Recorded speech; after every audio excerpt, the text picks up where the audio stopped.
Are your habits hurting or helping? In this episode, you'll learn to identify your blind spots so you don't become stagnant. Hello, and welcome to the Leadership Hustle for executives whose companies are growing fast and need leaders who are ready. Welcome to the next episode of the Leadership Hustle, a podcast for executives whose companies are growing fast and need leaders who are ready.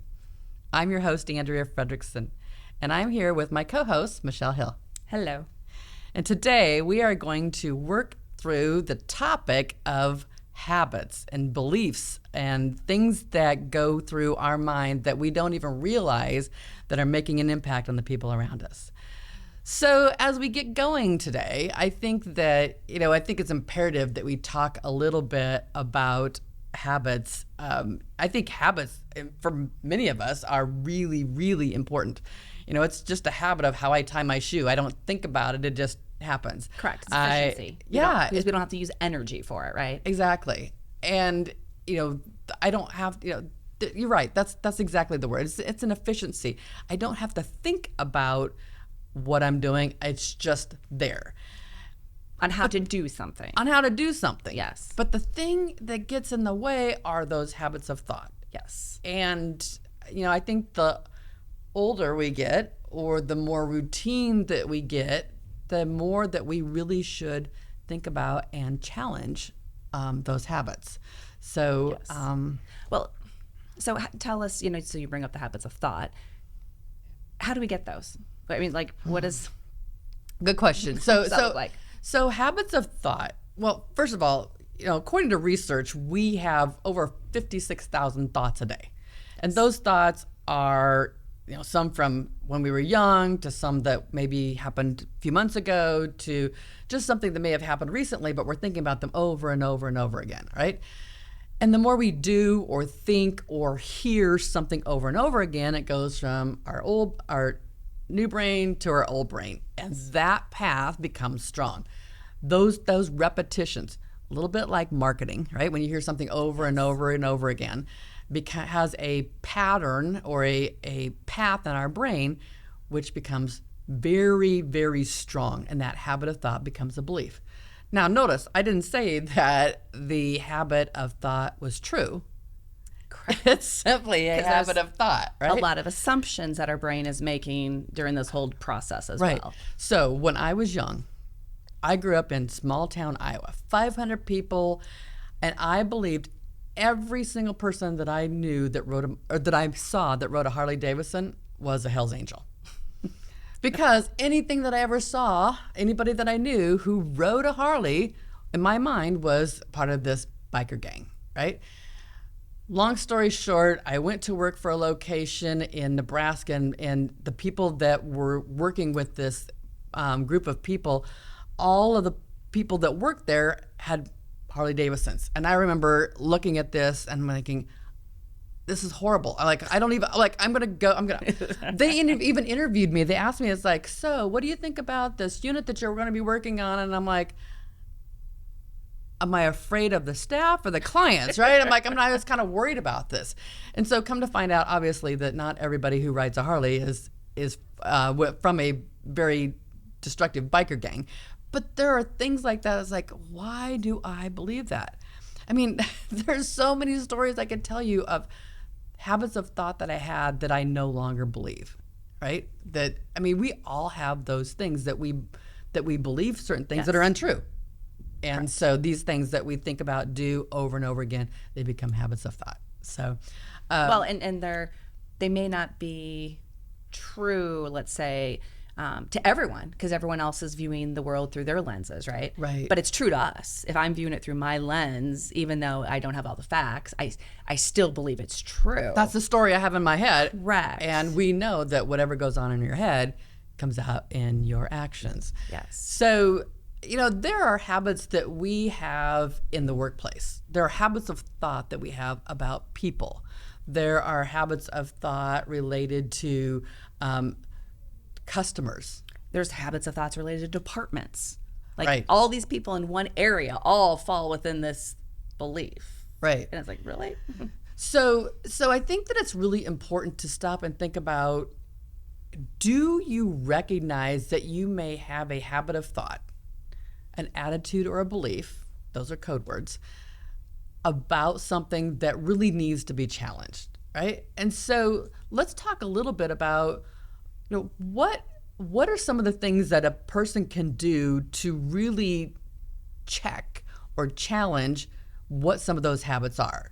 Like, what are some of the things that you're telling your teams or your groups of folks that, like, wow, you can hear the habit that's not helping them? Well, I think first it's about creating awareness, because if it's a habit, we're not even, it's a subconscious. We're not even aware that it's Sure. happening, right? Right. So Blind spot. Yeah, blind spot. Hello. So how do I identify those blind spots? And that can be done a lot of different ways, but a couple that might be easy and something you could do today. Some of it's getting feedback, asking very specific questions from people around you. What might be some things that I might say that can impact or make you cause you to believe something about my belief about a department or whatever it may be. Journaling at the end of the day. What are your thoughts on how things went, and what are some of those thoughts? And if you go back and look through your journal, what you've written throughout the week, month, or whatever, you might notice some trends in there that bubble up as well. We know from just working with clients, 360s. Sometimes the 360s, again, because we do ours more, they're not electronic, so we're actually having conversations with people. When we are going back through looking at those results, you can start looking for some trends of, there may be a habit of a thought, a belief about X that they may not be aware of, but people feel it through their actions. Sure. They might not, they may say this is a really great person, but for some reason at times they feel like they favor, just things that will come up. Right. So it's interesting you talk about the journal. Just last week I was working with an executive team, and one of the senior executives on that team mentioned a technique that he's using based upon journaling. He said, I remember years ago when I was going through my PhD program, they told us as executives that we should journal. And he said, I thought that was the stupidest idea. It was horrible until I started doing my own version of journaling. Okay. So it's journaling, but it wasn't like I was writing in my diary, right? Correct. It was really, okay, who did I talk to? What was the impact? What can I do different? What am I doing to make things better? And so this journaling is truly something that you can go back to and say, why did I think that? Or why did I believe that? And so just challenging ourselves. I think that one of the patterns that we use when we're working on projects with teams is that people will go down a path of how to solve a problem. And they will come up with a solution. And what the technique is to ask, so what if the opposite were true? Some assumption that we've made in our plan. Well, let's use the same technique on, all right, so I think Michelle is, is struggling with a specific area in her daily routine or her responsibilities. What if I ask myself, the opposite is true. She's not struggling. She's simply doing it differently than I am. Mm-hmm. Like, what would I do differently? What would I do to challenge how I think? Sometimes I just need to ask myself that question. The other thing is that I might ask the question, instead of formulating what my opinion is already and verbalizing it, because we as senior leaders, when we put our opinion out there before everybody else, what tends to happen is people believe that we've already made up our mind. yes. Again, that's their perception. That's not necessarily what we believe, but that's the action they see, the story they're telling themselves. And that's their belief. That's their belief, and that Right. will impact how they participate. That will impact how they Right. share. And so we need to change our belief in that. I need to explain my belief first so that they know where I'm going. We simply need to say, here's the direction. How would you go about doing it? Or how would you go about solving this issue? Or tell me your ideas.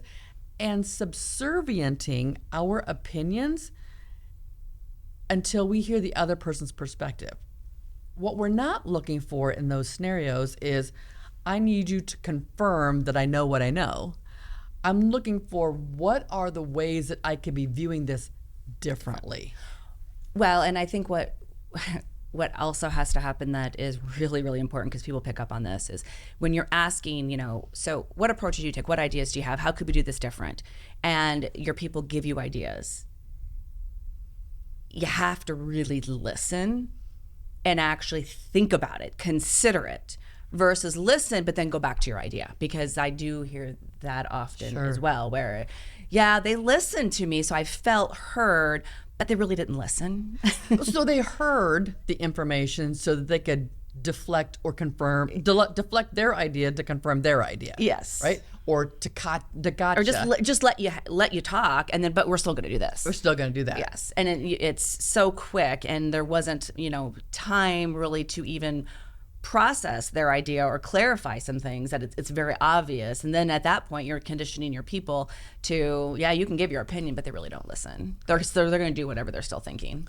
Challenging the thought is looking or listening to somebody else's idea, or looking for an idea that's different than your own and proving yourself right in that arena. We do this exercise in one of our activities or one of our sessions where you have to argue the opposite of what you truly believe. And the number of people who come out of that exercise like, that was so hard because I didn't know when I was going to get my chance to say something, and I couldn't argue something somebody else already said. I had to come up with my own. And how often is it that when we are in meetings or we're in discussions, what we're looking for is, how can I prove myself right? Yes. We don't wake up every day going, how can I screw things up, right? Correct. And our brains are functioning to be right. We're looking for things to confirm what we know. Which is natural. Which is so natural. And so, I think that this is just the tip of the iceberg when we're talking about how habits are formed and what we can do about them. So yes, habits are formed by doing something or believing or thinking something over and over and over again. And finding ways to support that. And then our brain's out there looking for that support, right? It's looking to justify at that point that I'm right, because again, we want to confirm that we're right. And what we look for, we find. Correct. Right? Versus, what can I find that is saying something different than what I believe? And consciously asking for those things, because when we do that, well, let's look at this scenario. If I'm doing it by myself, I might not have enough perspective or enough ideas to bring something forward. But if I bring a team of people together, whether they're all at the same time or individual, and I ask them, shoot holes in this, argue the opposite for me, what's another way I could think about this? Now what we have is a bigger scope of something to choose from, a perspective. Correct. We're probably getting closer to the truth. Yes. Right? Yes. That's the importance of collaboration when working with our team. Well, and think about how much more your team is going to appreciate the fact that you haven't already made up your mind, right? Or that you haven't used this habit. This is the way we've done it. How many times do we hear that? Where we have people say, well, we've always done it that way, and there's not another way to do it. We know of different groups of people, different sciences, where what they're doing is intentionally breaking something and making it better. Well, this is breaking your habit of thought and finding a way to make it better.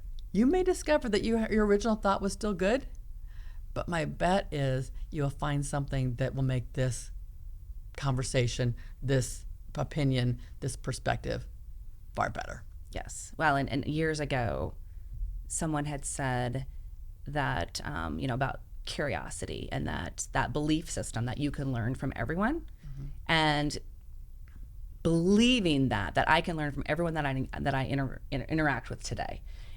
So you start looking for those things, and you start looking for, they know something different than me, so curious, why do they believe that? We have different beliefs, versus defending my belief system, right? Being open to be curious. I love that curiosity. That's a different story. Sorry. So let's go back. Tie it up. Understand your beliefs come from habits of thought, thinking things, doing things over and over and over again, but recognizing that there are simple techniques of like asking other people's opinions, arguing the opposite, researching things from different perspectives and angles, attending things from a different area of the world, but just looking at things from different angles and then saying, have I made the right decision, or have I made the right decision for now? Thanks again for joining us on the Leadership Hustle. Hit the subscribe button so you never miss it. Close. I know. I'm like, fucking close. Thanks again for joining us on the Leadership Hustle. Hit the subscribe button so you never miss an episode.